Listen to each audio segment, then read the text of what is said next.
Welcome to Selling South of Boston, your go-to resource for everything real estate on the South Shore and beyond. We're your hosts, Renee, Kim, Laura. local real estate experts, educators, and advocates helping buyers and sellers navigate today's market with confidence. Whether you're thinking about buying your first home, selling your current one, or just love staying in the know with what's happening in our local market, you're in the right place. Each week, we break down real estate strategies, share insider tips, and talk through real-life scenarios we see every day right here in Mass, so you can make smarter, more informed decisions. so grab your coffee, get comfortable, and let's talk real estate south of Boston. Septic Systems 101. We are joined today by Mark Nardone of Bridge Home and Septic, and we want to know what South Shore sellers and buyers need to know before closing, but really before listing too. Today, we're going to dive right into a topic that can absolutely make or break a real estate deal, and we don't want any real estate deals broken. So here on the South Shore, septic systems are very important, as well as on Cape Cod. And so, what do you think about that, Renee? Well, if you're buying or selling on the South Shore, this is something that you cannot afford to ignore. So we brought in the expert, Mark Nardone from Bridge Home Septic and Septic, and he's going to tell us all about the importance of septic and a little bit about how they work. Sure. Yeah. So most of the South Shore, the majority of it is septic systems, unfortunately. There are some towns that have a small amount of town sewer, which is great because you have a pipe going to the street, you don't have to worry about it. But majority of the towns are septic systems. Majority of the public has no idea what they are, how they work, how they're built, anything like that. I deal with it every day for 28 years, so I do. If you're even considering selling, you need to just, the first thing, honestly, in your house is hire somebody like me and get them out there as soon as possible to try to see what's going on with it. If you've bought recently, then somebody did an inspection when you bought, so that's certainly a good thing. That's promising. If you've been in the house for 10 years, 15, 20 years, you definitely need to get somebody like me over that can evaluate what you have and how it's working, pretty much. It's underground, nobody sees it. It just, you flush a toilet, you run the sink, it just goes away. So it's kind of a thing that nobody knows really what's going on with it. So it's very important as soon as you think you're gonna sell to just right away call an inspector. We're usually, this time of year, we can be weeks, months out. So we want to get somebody as soon as possible. As soon as you're thinking about it. Yeah. Yeah. So this is definitely not optional when you're selling. No, I mean, there are some circumstances, but the majority of the time, it's you got to deal with it.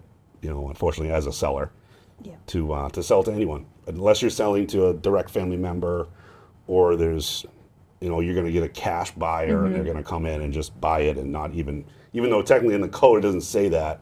A lot of times it gets overlooked. It just go to closing. There's no bank involved, so you don't have to deal with it. But when you're doing that, you're getting a lot less for your house. So, give and take there. True. Right. When would be the best time to schedule an inspection? I know you said that obviously this time of year. Yeah, like this winter, I got shut down for a couple months, which hasn't happened in a few. I mean, we've been lucky with that's winters, right. but 4 feet of snow on the ground, I'm like, I'm not dealing with that. Right. You can do inspections, but as far as like installing, if you had a repair, there's none of that was going on. So, but for the majority of the time, 9 months out of the year, you can call a company like myself and book an appointment within a couple of weeks. I'm not usually that bad, and kind of, get things rolling. Most inspectors, good inspectors, will kind of make it easy for you. Like I don't require the homeowner to do a lot. I just need a name, address, age of the house. I can get, good inspectors know how to access records from the town. It's pretty simple. Get those. That's where you start. And then once we're on site, I don't usually, if homeowners want to try to dig things up themselves, great, but it doesn't usually work out, to be honest. People, they just don't know that septic system, and there's nothing against the public, they just don't know. It's just not, I do this for a living, they don't. So it's just easier for me to just go there, okay, how old's the system? I got a set of plans. I know right where to go, what to dig up. Sometimes it does require equipment you got to bring in, That's right. which I have. Most guys doing this are going to have some sort of equipment, and can give you an idea of, what's going on with it. Age is really the biggest thing with septics. If it's 35 years old and people have been in the house 20 years, it's probably less likely it's gonna pass. It's gonna fly. It doesn't happen, but it's just less likely. Going to a house that's 5 years old, people have pumped the thing regularly. Probably gonna be pretty simple. But the age is really the number one factor, I'd say, of several factors. But that's probably the biggest thing. If you've got an older house and an older septic, you really want to know what's going on with it. Town to town is different as far as how good a chance you are of passing. Like Plymouth is all sand, the Cape is all sand, so it's like perfect for septic. That's what you want. It's drainage. That's how the things work. Right. But you go to like Norwell and Situate, you got bedrock and ledge and hard clay. I grew up in the Bridgewaters. It's all clay and swamp and water table. Septic systems are $40,000 out there. They're expensive because the water table affects the system. If the older systems a lot of times are in the groundwater, and that's a problem, and they fail because of that. And that's what Title V is trying to protect, is groundwater. So there's a ton of factors. You just need somebody that's experienced. But to answer your question, as soon as possible. You don't want to wait until you're under agreement. Then you're calling somebody, I need somebody now. Right. That just doesn't work. And people still do it. It amazes me that their agents don't tell them, hey, okay, you're thinking about it. Just do the Title V.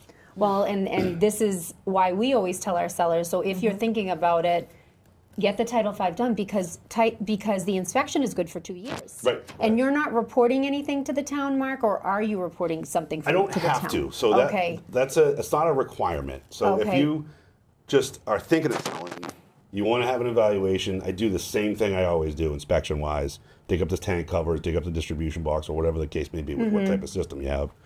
And if it doesn't look good, it's not going to pass. We just we don't have to report anything. It's not a requirement. It's called a voluntary inspection. So, Right. But you're not going to be able to sell it. But not to say you're not be able to sell it. But if you don't want to sell it, you're not sure what you want to do, then yes, I don't have to report anything. I think to that end, if you are thinking about selling and you have a game plan and something does fail, right? So and you need time to figure out, Yep. how that's going to work financial, not only system wise, Right. and we know you also can install systems, Right. but from a financial perspective, some people don't have 30 or 40 grand. Right. And so I guess, we're thinking worst case scenario, the system fails, what So there happens are next? ways to do it too. So that's another good point. So if it does fail, you really want to sell, you're looking in the house, you found something, you're not sure how you're going to pay for it. So as far as the installer side of my business, I just did a job there last week where I got paid out of a closing. They didn't even give me a deposit. I waived it. I just required that I saw the P&S, I saw the closing document, so I knew I was on there. So it's a lot of money. Yes, it is. Or I can, they can do a holdback, which is a little tricky because they got to do 1.5 times the amount Yes. of septic, so it can be expensive. So there are ways you can get out of it without having to pay the money to do the system before you actually close. And I just want to mention that, that's a good point, and that's where an inexperienced agent won't understand that Right. either. So, and not to down new agents, right? Because we all have to learn.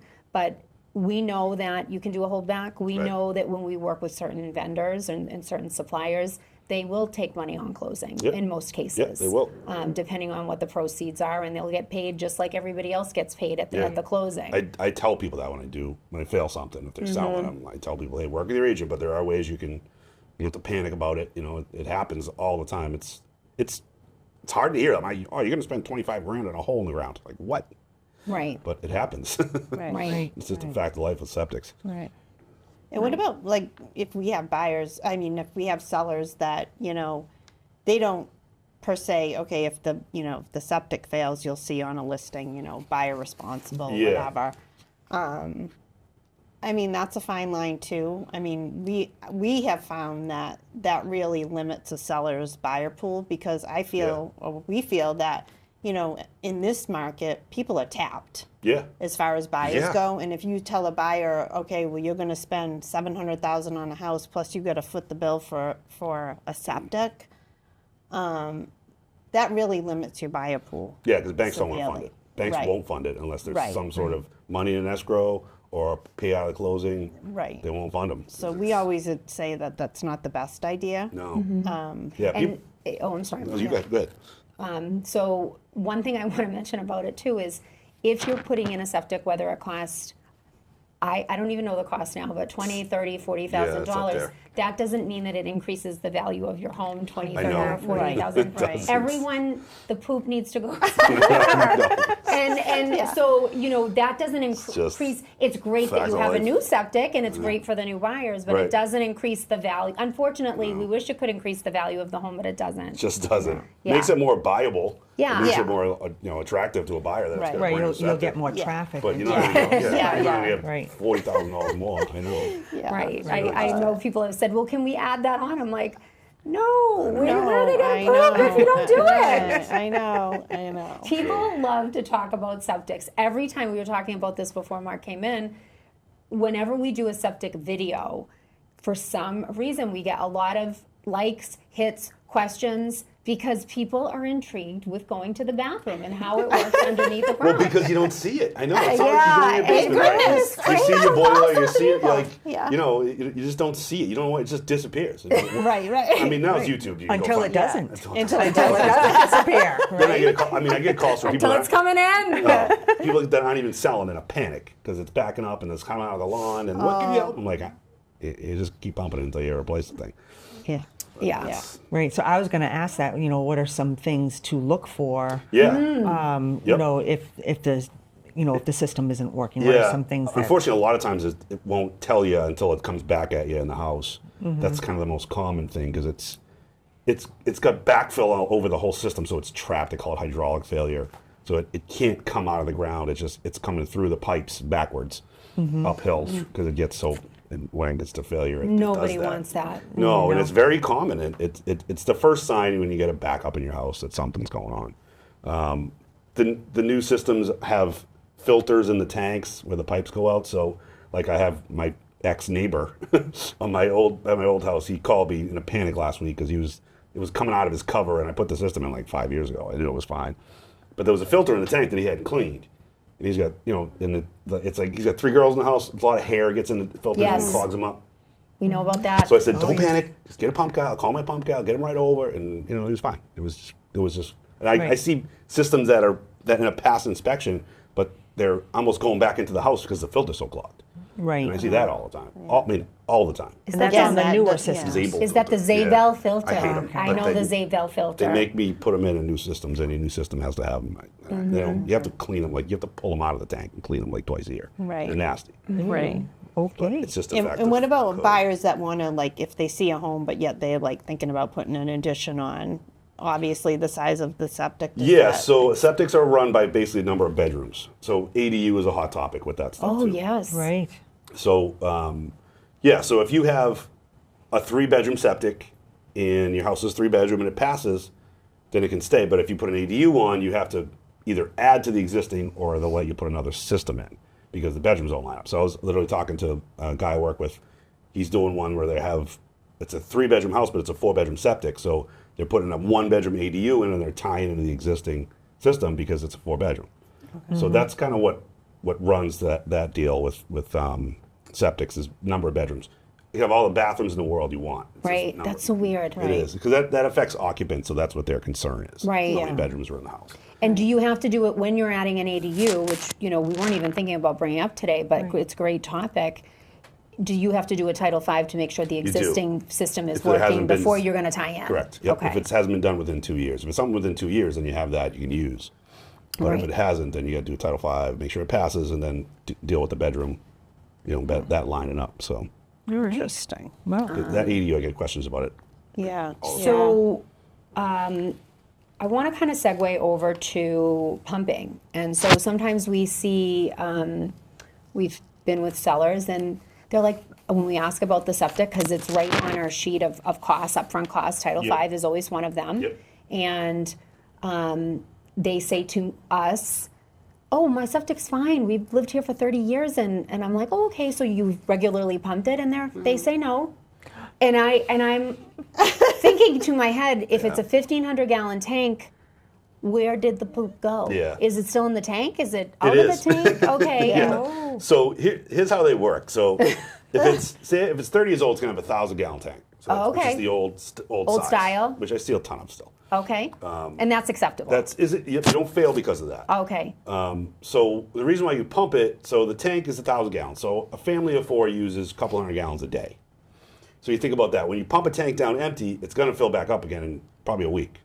But it's got to be full to the pipes where the pipe goes out.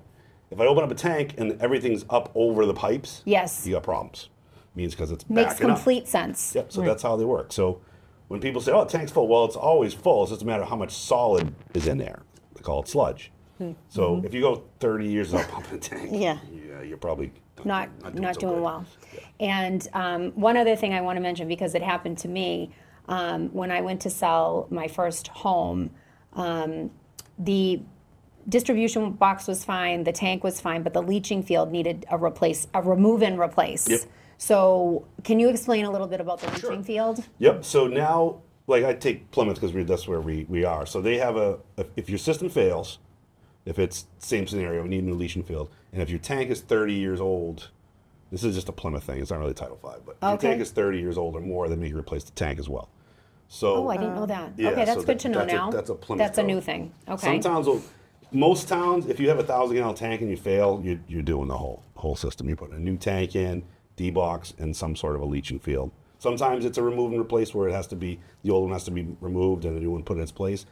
As long as the engineers and myself, the engineers that I work with, we try to put it somewhere else and just abandon the old one because it saves the homeowner money, and it's just because they don't have to remove the tank. because I have to remove the old leaching Okay. field, which is going to be, if it's failed, it's very, very nasty, and this has to be disposed of, and we try to avoid that and just leave it buried, go somewhere else with a new system.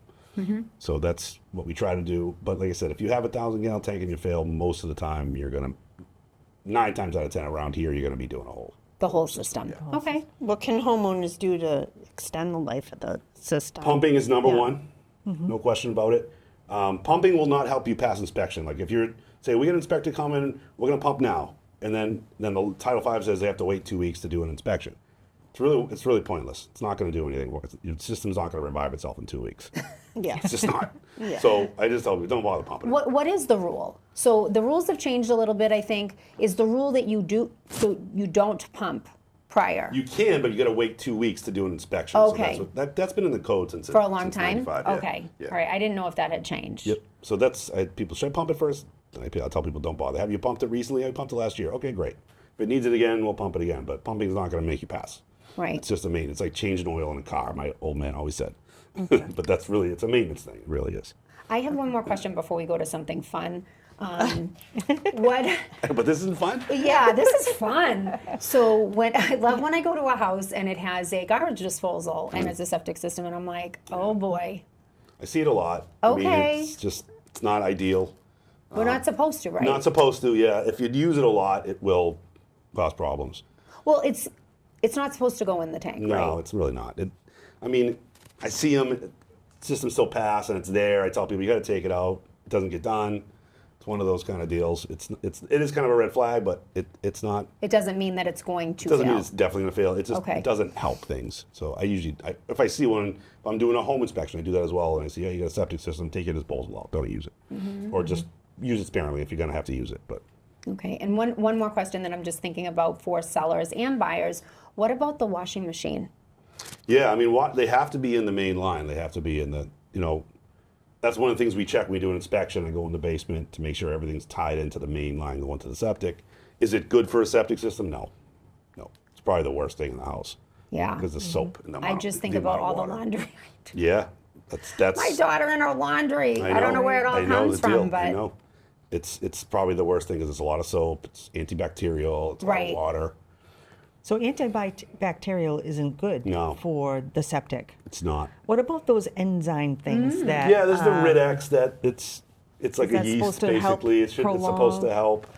It actually eats concrete, the Rid-X. That's why I don't usually recommend it. But there are some like there's a couple pumping companies that they treat it with enzymes after they pump it. That's supposed Well, to it's help. like that CCL or Yeah. whatever it is. Honestly, the best thing to do is just pump it Okay. regularly once a year. Once a year. Just try to space out your laundry. Like, don't do 5 loads in one day. Try to do 1 a day, which is impossible. I get it. I'm a mess. Okay, over here. I'm lost. I'm not looking good with it. I do pump it every year, though. Every Just June keep pumping is it. my pumping pumping month. Stay on Check. schedule with that. Maintenance Spend is the important. Yeah, spend the $400. It's a cheap sewer bill. It really Right. is. It's the Right. best thing, honestly, you can do is just do that. And like, don't use powder detergents. Use liquid detergents. Okay, Okay. Disposals are bad. We know that. good point. So I mean, it's a ticking time bomb. It just is. I don't. People ask me why did it fail. I said, well, I could dig the whole thing up and tell you. I just don't know. It's just I don't know who put it in. I don't know what kind of soils they use. I don't know if it was good stone or bad stone. So there's a lot of things that it's hard to explain. Oh, this is why it failed. You just don't know. But you just have to maintain it. You just have to do the best you can with it. Okay. Awesome. What's the oldest septic system you've seen that passed? That Oh yeah, passed, because you we've think? got a lot of old homes Yeah. around here. I've had some from the 70s around here. That were Really? like lightly used. Because of the sand. Because of the sand. And, like, yeah, Little old lady weren't lived in there for abused. 30 years, Didn't just do laundry five didn't loads a do day. tons of laundry. I've seen older. She's going to college soon. I've seen some older ones around here where it's sand that have passed. And it's surprising. I'm like, wow, I can't believe this thing's still working. And a cesspool is an automatic Cesspool's fail. automatic. In Plymouth, most towns, I don't remember the last time I passed a cesspool. It's probably been a decade. So All the day long. rules are town by town, basically. Yeah, the rules are I mean, so- you have the code, but then the towns have their own separate Yeah, rules so I have to as keep well. track of all that, but they do have a lot of different rules, different towns. Cesspools aren't technically automatic fail. It's just most towns are trying to get rid of them because they're I see. at this point they're from the 40s or the 50s. They're structurally caving in. Like I don't see too many. There's not too many left, to be honest. Okay. All right. All right. Well, we've got some fun questions. All right, For you. shoot. Lori, you want to Put go? these right here. All right. Let's see. This is one of our favorite parts. Yes. What is the biggest septic mistake sellers make? I think you already answered. Yeah. Biggest No, septic. no. Waiting until they have a buyer already locked in. All Oh, right. good one. Ding, ding, ding. So here's an odd one. Biggest mistake buyers make. What do you think? With septic? I mean, honestly, they should be at least looking at the Title V inspection report. Right. And try to, like, you just taking it's 18 pages long, it's boring, but you want to look Right. at how old the system is, when was it pumped, basic stuff like that. It's all in the report. And as you know, and our team, we educate our buyers and Yeah. sellers with some of the things that you have spoken about today. Good. No, good. I mean, I'm both. So when I do a home inspection, they got Title V sitting on the counter. I'm going to look at them for my buyers. and say, hey, this is what you Exactly. got. What is the most overlooked issue Most overlooked with septic. with septic? Probably pumping. People thinking, I don't need to pump it. It's working fine. Right. Put the Ridex in. Yeah, I'm good. I mean, right. It doesn't smell I had a guy the yet. other day. I was like, we haven't pumped for like 7 years. I'm like, oh god. And he passed, but I was like, you get this tank pumped like tomorrow, because he hadn't Right. pumped it. You just think, oh, people told me you don't have to pump it. Doesn't do it. Like, no, it's not how it works. Well, I think that's the issue too, because you get different information from different people, Yeah. you know, and No, then it's take it from me. You gotta pump it. That's how. So- That's what We it's are the designed. truth seekers here Yeah, at Selling right? Southern So Boston. That's how they're designed to. pump. Yeah. That's what I've been hearing. One thing every homeowner should do this year. I think we know the answer to that. Yeah. too. Honestly, I mean, you're not gonna go through a full inspection if you're not selling. Just pump it. Just make sure it. Pump guy will tell you, oh, it looks good. The levels are good. You know, Yeah. it might kind of make you feel better about it too. Most guys know what they're looking at. They're sticking their head in tanks every day like me. That's so fun, Mark. Yeah. Well, I'm not. I'm just the pump guys. That's not a job. Driving that truck around. I mean, Oh, no. No. the God smell bless in them. mid-July when you're doing like no. yeah, on a hot day. I get to leave. They got to bring it with them. Oh. It's like, Well, this has been incredibly valuable. Yeah, I think good, our glad. podcast listeners are going to love this segment. And if someone needs a septic inspection or a home inspection, we haven't done a segment on that yet, or just has questions, Mark, how can they reach you? just probably my phone numbers. I don't really have a website. I just haven't had time to put it together, and I've been so busy doing this stuff. But Thank God. That's Yeah. a good thing. Right. That's And you not don't a, need so a what, website, what's right? your phone number? It's 508-269-0583 is my direct line. Okay, and I'm email? MJNardone1 at yahoo.com. Okay. Oh, I love that you have a Yahoo. That's not showing I've your had age. that for 30 That's not years. showing your age at all. Right, But I think I got that in like 1999. we'll actually put Mark's information in the show notes for you, so you can certainly take a look at that. Beautiful. Awesome. Yeah. And so if you're buying or selling on the South Shore and want to make sure you're set up right, call Mark first. Sometimes even before you call us. Amazing. Thank you. Thanks, Mark. Thank you. Thank you. Thanks for having me.